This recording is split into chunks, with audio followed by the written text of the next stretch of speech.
Supreme court ने शुक्रवार को एक ऐतिहासिक आदेश जारी करते हुए कहा कि ईडी यानी प्रवर्तन निदेशालय जैसी जांच एजेंसियां अभियुक्तों को कानूनी सलाह देने के कारण किसी वकील को मनमाने ढंग से समन नहीं भेज सकती।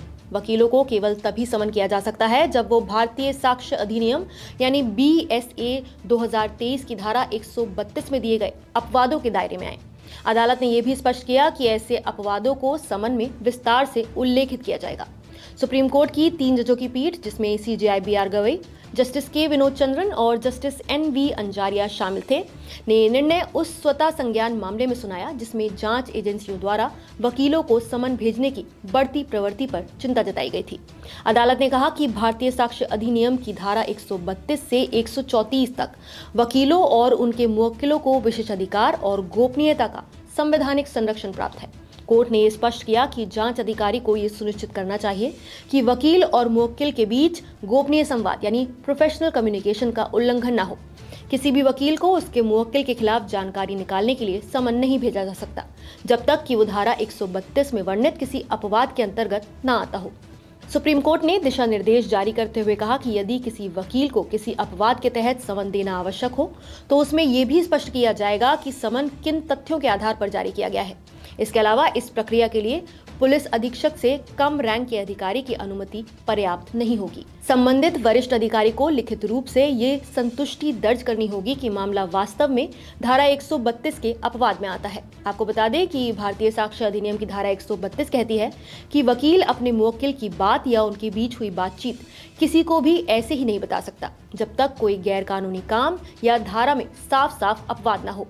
वकील पर यह जिम्मेदारी है कि वो मुवक्किल की बातें गुप्त रखे। इससे मुवक्किल बिना डर और झिझक के वकील से अपनी बात कह सकता है और वकील भी अपनी ड्यूटी ठीक से निभा सकता है।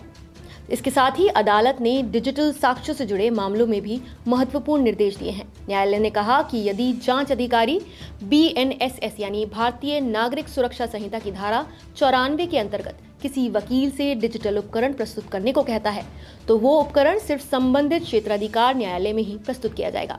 उपकरण तभी खोला जाएगा जब वकील उपस्थित हो और उनकी पसंद का विशेषज्ञ व्यक्ति मौजूद हो।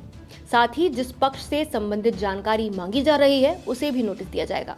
कोर्ट ने यह भी स्पष्ट किया कि किसी कंपनी में कर्मचारी के तौर पर कार्यरत इन हाउस वकील धारा 132 के तहत वकील मुवक्किल विशेषाधिकार के पात्र नहीं होंगे क्योंकि वो स्वतंत्र अधिवक्ता की श्रेणी में नहीं आते।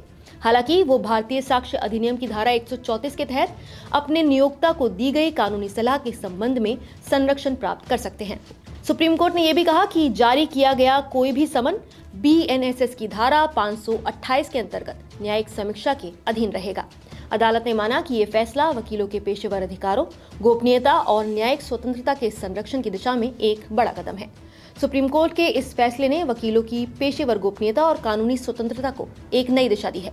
लेकिन क्या आपको लगता है कि इससे जांच एजेंसियों के काम पर असर पड़ेगा? हमें कमेंट करके जरूर बताएं कि इस फैसले पर आपका क्या नजरिया है। नमस्कार, मैं हूं मानक गुप्ता। अगर आपको हमारा ये वीडियो पसंद आया हो तो इसे लाइक और शेयर जरूर करें और हाँ, हमें सब्सक्राइब और फॉलो करना ना भूलें ताकि आप देश और दुनिया की कोई खबर मिस ना करें। तो जुड़े रहिए हमारे साथ और देखते रहिए न्यूज़ 24।